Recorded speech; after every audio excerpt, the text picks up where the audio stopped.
So hello all my family. তো তোমরা অনেক রিকোয়েস্ট করছিলে আমাকে যে লং ভিডিও দেওয়ার জন্য। তো আজকে একটু চেষ্টা করেছি আমি। তো এই দেখো আমাদের আদা গাছ। আর এ সাইডেও রয়েছে, কিন্তু এ সাইডেরগুলো বস্তার, আর ওগুলো যেগুলো লাগিয়েছিলাম তো ওইগুলা মাটির মধ্যেই লাগিয়েছিলাম।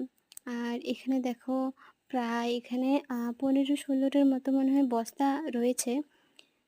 প্রতিটি বস্তা মানে পরিষ্কার করা হয়নি, অনেকগুলো ঘাস হয়ে উঠেছিল।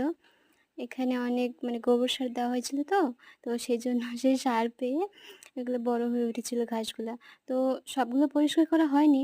কিছু বস্তা রয়েই গেছে পরিষ্কার করার জন্য। তো টাইম সেরকম হয়নি, সেজন্য পরিষ্কার করা হয়নি। আর যেগুলো পরিষ্কার করা হয়েছে ওগুলো দেখো তোমরা, এত হেলদি হয়েছে। আর ওইগুলো দেখো, দাঁড়াও,